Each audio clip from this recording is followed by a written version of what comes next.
Hello, students. Welcome back to Mr. Lawhon's AP European History class. How's everyone doing today? You hear that deafening silence? That's what happens in class. When I ask you all, how's everyone doing today? I'm met with that exact same silence. So it's almost like you guys never even left. Well, anyway, let's dive into our notes today. We've been talking about these colonial empires in the first and second stages of European imperialism. And what we've seen is we've seen them grow and we've seen them change. We've seen their reliance on slavery. And today, what we're going to see is how these colonial empires are going to lead to lots and lots of different wars. So, our essential question today is what caused various trade wars to erupt in the 1700s? And what were their consequences? I know you guys are dying to find out, so pause if you need to. Okay, mid-18th century wars. Well, the first thing I want to talk about real quickly, and I do mean that really quickly, is just what were Europeans' attitudes towards war? You know, today, guys, we look at war as something to absolutely be avoided at all costs. And for good reason, because we know what happens later on, like World War I, World War II, things like that, and we know how the death count gets pretty high up there. So we know today war is something to be avoided, but if you look at the attitudes that Europeans had towards war in the 1700s, they were a whole lot different. All right? As the old song says, war, what is it good for? Absolutely nothing. As we might think the war is good for nothing, they actually thought war was a pretty good thing to do and to do pretty frequently. You see, guys, Europeans believed that warfare was kind of like a tool. You go out and you've got a hammer in the garage, you've got a wrench in the garage, but it was a useful tool. What did this tool do? Well, it furthered your interests somehow. You used war so that you could gain land, and that was something that countries needed to do. Or you used war so that you could make a statement about, hey, who's in charge here? Or you used war to tell other countries, look at us, whatever. There's lots of reasons that Europeans used war as a useful tool, but to further their interest. One of the main reasons to use war is to make money, all right? That was one of the biggest ones. So, another thing about this is ending wars. I know we're going to talk about a lot of peace treaties, all right? But ending wars, Europeans never really considered, okay, hey, that's the end of a war. We're going to make a peace treaty. We're never going to do that again. And that attitude, like I said, is going to develop pretty much after World War I, where, there's a little cute little cat right outside my window. I'm sitting in the back of the classroom looking out the window, and there's this cute little cat out there. And I want to go pet this cat and tell them that he's loved. Anyway, sorry, side note. But anyway, like I was saying, we look at war today because of World War I and World War II, and when we make peace, we say, oh, we're never going to do that again, even though we clearly do that again. But when you ended a war in the 1700s, it never really brought peace. Europeans just kind of looked at it as a time to, all right, let's build back our army, let's regroup, and let's get ready for the next war. Okay? So anyway, 18th century areas of conflict were European empires, and then Central and Eastern Europe, right? These are the places. Central and Eastern Europe, you're going to see some fights, and then, guys, in the colonies all over the world, you're going to see some fights. So, pause if you need to, guys, and let's dive into some of these 18th century wars. All right, now, the first war that I want to talk about today is actually the, maybe not the most epic as far as consequences, but definitely the most fun to talk about, and I love the name, the War of Jenkins' Ear. Who are we talking about? Old Man Jenkins? I don't want to be a burden. Is it Old Man Jenkins that says that in SpongeBob? I don't want to be a burden, right? That guy? I don't know. Anyway, the War of Jenkins' Ear. So, who is Jenkins? I like this title, like I said, because this war happens because of something absolutely ridiculous. So, if you guys remember, a couple of sections ago, we talked about how the Bourbons in Spain, they started to make some changes in how they ruled their colonies, right?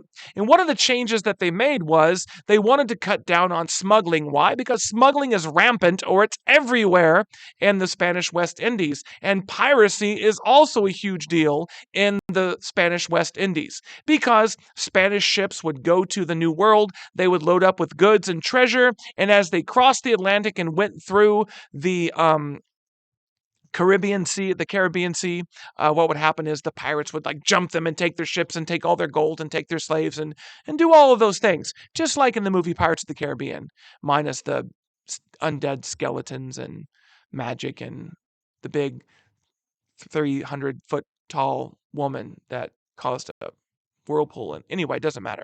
So, but this was the winding down of the golden age of piracy. So smuggling was rampant, all right, in this area. So what did they do? Well, the Spanish, if you remember from 8.2, you don't have to write 8.2. I'm just reminding you, hey, we talked about this in 8.2. Spanish started to use these coastal patrols to capture smugglers and to capture their ships. Now, the Spanish and the English definitely had some bad blood between each other because one of the things that the English was doing was they were paying pirates or privateers to attack Spanish ships. Well, the Spanish were getting sick of it, so they would patrol and they would search specifically English ships. It's like if they saw an English ship in the area, they would automatically stop it, board it, and search it. And in one particular instance, in 1731, we get to find out who Old Man Jenkins is. Well, not Old Man Jenkins, but Jenkins. So, the Spanish captured a ship under the English captain Robert Jenkins. And in an attack, in a fight, although Jenkins escaped with his life, the Spanish cut off his ear. Now, you don't have to put this in parentheses. I just want you to know this. Jenkins, for a very long time, for the rest of his life, carried his ear around in a jar of brandy afterwards. Brandy's like an alcohol, so he would literally put this ear in a jar of brandy to preserve it and to keep it from, deteriorating. And he carried it around with him for a really long time, which is, as I said, gross and kind of weird. Can you imagine, like Jenkins just walking around with his ear all the time? Did he really walk around with his ear all the time? Well, guys, check this out. 7 years later, all right, Jenkins is in front of the British Parliament and he pulls out his ear, as you can see in this picture, and he shows the British Parliament. He says, "Look what the Spanish did to me. This is what the Spanish do to all English sailors." And what he did was he whipped up this huge mob of people angry at the Spanish for mutilating one of their own. But you can see from the guy on the right, he probably thinks that's a little gross. And everybody else was like, "Dude, what are you doing? Why did you just pull your ear out in Parliament?" Well, anyway, guys, bottom line is Jenkins showed his ear to British Parliament 7 years later. And what happened was Parliament starts to cry out for war. Now, the British Prime Minister at the time, his name was Robert Walpole, he, put under a lot of stress by Parliament, goes ahead and declares war against Spain. So there you have it, guys. England declared war against Spain because Robert Jenkins got his ear cut off and decided to show everybody in Parliament, "Look at my ear. This is what the Spanish do." Now, what was the outcome of the war? Well, you know what, guys? It was a minor war. It didn't really have a huge outcome. But you know what it did do? Was it kickstarted most of the wars that came after it. It kind of inaugurated this brand new era of this mercantile warfare. Pause if you need to. All right, let's talk about the first of these wars. Now, I mentioned this in an earlier note, probably like 8.2, I don't remember, but the War of Austrian Succession. If you guys like to highlight your notes, I usually put wars and battles in blue, but I forgot to put War of Austrian Succession in blue. So if you're a highlighter, that would be blue, and that was my mistake for not doing that. Why highlight your notes? Well, it makes it easier when you're going through and doing reviews and other things and studying to find really important things. All right, now, the War of Austrian Succession. By the way, guys, secession means who gets to be king or queen or who gets to be the ruler next, right? So in 1740, Frederick II of Prussia seized this area called Silesia, which belonged to the Austrian Habsburgs. So basically, Prussia is going to pick a war with Austria. Now, you might be like, what you talking about right here? Well, it's right here, guys, in the circle. Prussia, this kind of split up German state, they decide to invade this area called Silesia. Now, Silesia belonged to Austria. All right? Now, what did Austria do about it? Well, guys, here's the deal. If you go back, I think it was chapter 5, we talked about this guy named Charles VI. And Charles VI was a ruler, a Habsburg ruler in Austria, and he faced a problem. He had no male heir to pass down the throne to. So he came up with this rule. If you go back and look at your notes in chapter 5, it's called pragmatic sanction. And basically that was the rule that he made a new rule saying that my daughter, Maria Theresa, my daughter can now be the heir to my throne because he didn't have a male heir. Well, guys, they were all worried about having a female heir and what other countries might think. And then Frederick II kind of showed what he thought was, hey, weakened Austria with the female heir, I'm going to go take part of their land. And that's what he did. He tried to take Silesia, and he's going to end up taking it. So this is why it's called the War of Austrian Succession. It happened because the succession of the throne to Maria Theresa created in the minds of Prussia a weakened Austria where they could go in and bully and push around. Now, this absolutely shook. Do people still say that anymore? They say shook. Anyway, this absolutely shook her control of the Austrian Empire. Now, here's the deal. Another thing we talked about way back in chapter 5 is the Austrian Empire is kind of divided. It's very, well, you guys saw the old, it's still the Holy Roman Empire, just how divided it is, right? Well, one of the bigger groups in the area are the Hungarians. And the Hungarians are always arguing for a greater role and greater autonomy to rule their own lands. So, as her empire begins to crumble after Prussia invades, in order to kind of keep control of her empire, she has to give concessions, or she has to give the Hungarian nobles a little something so that they don't rebel against her and cause an even further break in the empire. So one of the things that she does in order to keep control, she makes changes into the Austrian Empire. And one of the things she does is she grants Hungarian nobles more autonomy. Now, what does this do? Well, guys, by satisfying the Hungarian nobles and giving them something they want, she's actually going to keep the Austrian Empire together. But Prussia did invade Silesia. Now, here's the interesting thing. France decided to jump in on Prussia's side. So, guys, France jumps in on the war. Why? Because their enemy, their mortal enemy at this time is Austria. Now, remember this, guys, because these alliances are about ready to switch up here in a second. So France decides to jump in on Prussia's side. Okay, why? Because Austria is their enemy, and you're going to see they're going to remain pretty bitter enemies, and that's going to come back to bite them later on in the French Revolution. Now, guys, Great Britain, always looking for a good war, jumps in to defend Austria. Now, why would Great Britain jump in on Austria's side? Well, there's these areas called the Low Countries. Basically, these areas right up in here. All right? And they were controlled by Austria. And what Great Britain was afraid of is that if France jumped in and won, then those areas would come under the control of the French, and look how much closer all of these lands would be to Great Britain just across the channel, and then maybe the French could launch further attacks against Great Britain. So Great Britain jumped in on this war to protect these Low Countries and keep them in friendly hands, like the Austrian hands. So here we have a pretty big European world war. Right? It's almost like World War I before World War I. But we also said that of the 30 Years' War. And we also said that of like the 100 Years' War. How many World War Is can we have before World War I? You're going to see, guys, surprisingly quite a few. So, the very end of this ends with the Treaty of Aix-la-Chapelle. All right, which is this area right here is where they hold the treaty, okay, at Aix-la-Chapelle. Now, at the Treaty of Aix-la-Chapelle, what happens? Basically, long story short, Prussia gets to keep Silesia, all right, and nothing really else. There's a few minor exchanging of lands, but nothing really else happens after that. But now, all of the great powers have a little bit of anger in them, and they've got a little bit of war, guys. And this war, did I just say warish? This war-like attitude is going to carry into future wars. So, pause if you need to. All right, now, before we get into the big one, let's talk about what happened after Aix-la-Chapelle. So, before Aix-la-Chapelle, this was the alliance system. You had Prussia and France, right? They were on the same side. You had Great Britain and Austria. They were on the same side. Well, this is what happens, guys. It's really crazy. Following Aix-la-Chapelle, Great Britain and France began fighting in the Americas over territory. Now, we're going to talk about this in the next slide. It's part of this greater thing called the 7 Years' War. But Great Britain and France start duking it out. Why? Because they've already started duking it out in the War of Austrian Succession, and the fighting just keeps on going. All right?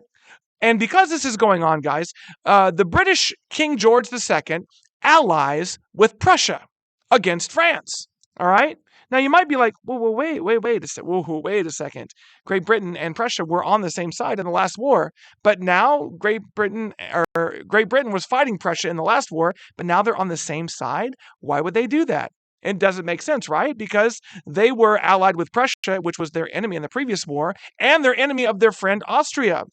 Well, guys, why were they doing this? Because the British and the French were fighting, okay? Then Austria, because Great Britain and, backtrack, guys, hold on a second. I said that wrong. Great Britain allies with Prussia. Why? Because their new king, George II, is from Hanover. Now, Hanover is a German state right here, okay? You guys see this right here? Hanover is a German state. All right, and the king of Great Britain is now a Hanoverian, all right, King George II. So this is why they have an alliance with Prussia, because the king of Great Britain is technically German, and Prussia is technically German, and Hanover is German where the king's from, so now they've got this alliance. Now, when they make this alliance, guess what? Austria then allies with France. Now, you might be like, wait a second, I thought France was Austria's mortal enemy. Well, not anymore, because in order to check this big alliance north of them, France and Austria feel like they need to join together to counteract this British-Prussian alliance. And guys, guess who else jumps in on it? Russia. So the new alliances, guys, after Aix-la-Chapelle are Great Britain, Prussia, and Hanover, and then France, Austria, and the Russian Empire. Okay? So what we have here, guys, is a flipping of the alliances that would have been totally weird in the last war. And these alliances, guys, are going to remain for quite some time. Okay? So, pause if you need to, and let's move on to the big war. Okay, guys, the 7 Years' War. It's called the 7 Years' War because it lasted precisely 13 years. I'm just kidding, guys. It didn't last that. It lasted about 7 years. Okay. All right. The war in Europe. So, guys, the 7 Years' War is going to kind of, well, let's just jump into this real quick. Britain and France, they were already fighting in North America, right? I told you that in the last slide. They're fighting over land in the Ohio River Valley. We'll talk about it more on the next slide. But they're already duking it out, and they've already been duking it out for a while. Why? Because New France is in North America, which is what we would call Louisiana territory, okay? And the British have 13 colonies on the East Coast, so the British and the French colonial empires in North America are duking it out, all right? Now, Frederick II is actually going to start this war in Europe, with Britain and France already fighting in the background.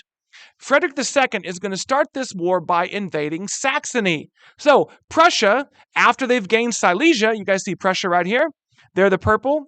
Now they've got Silesia. Now they're going to try to take over another German state, Saxony. Okay? Now, why did Frederick II do this?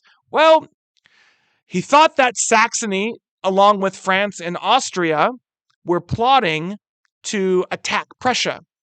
And he said, well, I'm going to attack them first. So he jumps in and he tries to take over Saxony. Now, when he did this, boy, did he start something that he didn't really foresee happening, because France, Austria, Russia, Sweden, and a lot of the other smaller German states around the Holy Roman Empire are all going to rise up against Prussia. So it's like these guys started a fight, and boy, did they get jumped. But remember, guys, their ally now is Great Britain. And one of the things about Great Britain in the 1700s, it is slowly becoming the most wealthy and powerful nation in the world. So Prussia succeeded. They won this war because, number one, like I said, they are allied with Great Britain, and Great Britain has a lot of money, and they fund Prussia's war. All right? And another reason why Prussia is going to win this is when the war broke out, Russia jumped on Prussia. But you see, the Empress of Russia died, Elizabeth. And Peter III, who very much admired Frederick the Great, takes over the throne of Russia.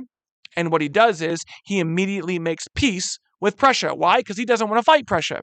So the war started in Russia with one person, Elizabeth. She dies, and then the heir to the throne, Peter III, likes Frederick II, and he says, you know what? I'm getting out of this war because I admire Frederick II, okay? So what that does is Prussia, if you look on this map, Prussia no longer has to watch Russia from their back, and guys, they can focus on the war. So because they are funded by the British and because Russia drops out of the war, Prussia's going to win this part of the 7 Years' War. And they end up with the Treaty of Hubertusburg, 1763. Now, what did this do? Well, once again, guys, there were no significant changes.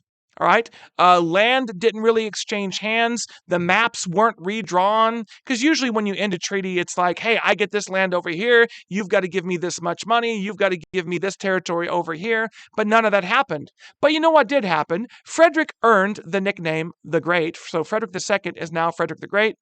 And Prussia, this German state that before the War of Austrian Succession wasn't really that powerful, is becoming a huge force to be reckoned with in Europe. Pretty soon, guys, you're going to see about 100 years later, in the 1870s and 80s, Prussia is going to conquer all of these German states and become a new country called Germany. But it starts with Prussia. Anyway, so Prussia, guys, is now on the rise to become this wealthy, powerful nation. All right? But we're not done with the 7 Years' War just yet. Well, I mean, I guess we kind of are. But something going on in the 7 Years' War carries over into the colonies. So pause if you need to. All right, now look, while all this is going on in Europe, while Prussia and Great Britain and France and everybody's duking it out in Europe, Britain and France are duking it out in North America. So the 7 Years' War is also going on in America, but we call it a different name that I'll tell you here in a second. Now, the British Secretary of State's name was William Pitt. And William Pitt is kind of a really smart guy. He's a Secretary of State during the war. And he understands the treaties and the alliances, and he's the one that says, hey, we need to side with Prussia, and he's the one that funded Prussia with large sums of money that kept them going during the war. Okay? And he's going to be a guy that's going to organize the British military in order to fight the French. So in North America, William Pitt wants basically all of North America to belong to the British. You see, guys, I'll show you in a map right here. This area in the brownish yellow, that belongs to France. It's called New France. But the problem is the British believe it belongs or should belong to them. Now, you see this area down here in the circle, right? Here's how this war in America kind of gets started. Now, we call this in America the French and Indian War. But the French and Indian War is also part of the 7 Years' War in Europe. Okay?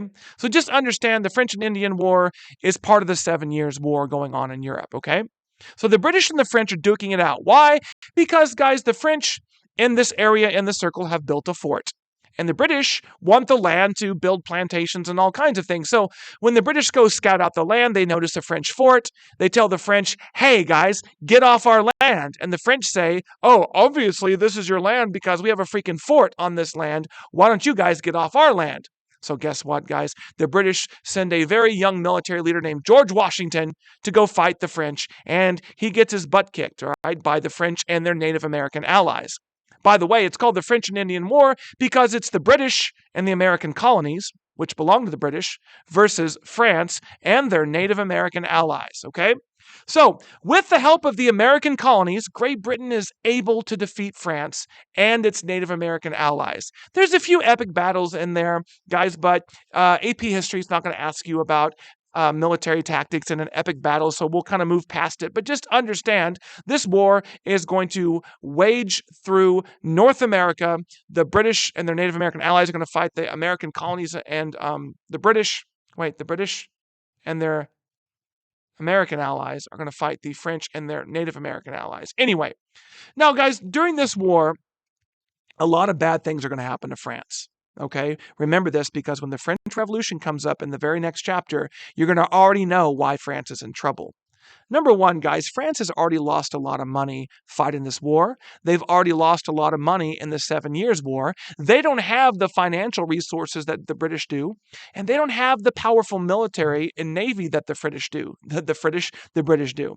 So the French are unable to really direct their resources to the war, so they're going to lose the war. And guys, when I mean lose the war, I mean they're going to lose the war. I'm going to show you on the next slide what happens to France the French Empire in North America, it gets devastated. So bottom line, the French and Indian War is going to devastate the French Empire in North America. Okay? Pause if you need to. Okay, guys, not only in North America are the British and French fighting? Oh my goodness, guys, I'm struggling here. But also in India, the British and the French are fighting. So at the same time, the 7 Years' War is going on, at the same time, the French and Indian War is going on, Britain and France are also duking it out in India. All right. And at this time, guys, British forces defeat French forces in the area at the Battle of Plassey. Now, why are they fighting over India? Well, guys, they're trying to gain colonial control over it. Remember, the French have their own East India Company, and the British have their own East India Company, and they're both trying to colonize and conquer the same areas. And remember, guys, one of the big things about these empires is they come into conflict with each other because they're fighting over land and resources. So the victory over the French are going to open the door for the British to gain sole control over India through the British East India Company. And what's going to happen over the next 100 years, guys, is the British are going to start dominating India until they take it over fully in the 1800s. But that's a lesson for another chapter. Do you see, guys, how all of these empires are just exploding and fighting all over the world, right? But it's pretty much the British and the French that are duking it out. So the French and Indian War, the 7 Years' War, but mostly the French and Indian War, guys, are going to end all of this at the Treaty of Paris in 1763. So what happens at the Treaty of Paris? Guys, look on this map. On the left was North America before the French and Indian War, 7 Years' War. You see that big green area in the middle? That belonged to France. All right, it's pretty much the middle part of the United States, all the way up into Canada. And you see the yellow part, that belonged to Spain, and all the pink belonged to the British colonies. Well, guys, if you look on the right, where'd France go? Oh yeah, their empire went bye-bye. Why? Because Great Britain, after they defeated the French, received all of Canada. Not Canada, apparently, but I misspelled Canada. They received all of Canada. They received the Ohio River Valley and all the lands east of the Mississippi to the west. All right, so guys, check out all the land in the pink. All that now belongs to Great Britain on the right-hand side. So the green French Empire is now gone. What are the consequences of the 7 Years' War, guys? Well, look, Great Britain becomes the dominant power in the world, although Prussia is a rising dominant power. France, guys, is absolutely devastated by the French and Indian War. They lost land, they lost their territory, they lost their New World Empire. Their New World Empire was built up by this humongously expensive and wealthy trade in furs, beaver fur from Native Americans that they sold all over Europe. Well, now that's gone. So they lost an extremely large amount of money, and that puts severe strains on their government and their economy. And this is one of the reasons why in the 1780s and 90s, France is going to spiral out of control into a French Revolution. And finally, guys, maybe one of the biggest ones is Great Britain is also in debt. And Great Britain looks at the Bourbon monarchs in Spain and says, look at how they control their empire. They're cut down on smuggling, they raise taxes, and guess what they're going to do in order to make up this debt? They're going to look at the American colonies and they're going to start thinking, you know what? These guys don't pay enough taxes. You know what? These guys smuggle too much. And they're going to start cracking down on the American colonies, passing heavy taxes and strict laws. And guess what that's going to lead to, guys? It's going to incite Americans to revolt against the British and lead to dun dun dun the American Revolution. America. All right, guys, that's the end of the notes. I'll see you in class tomorrow.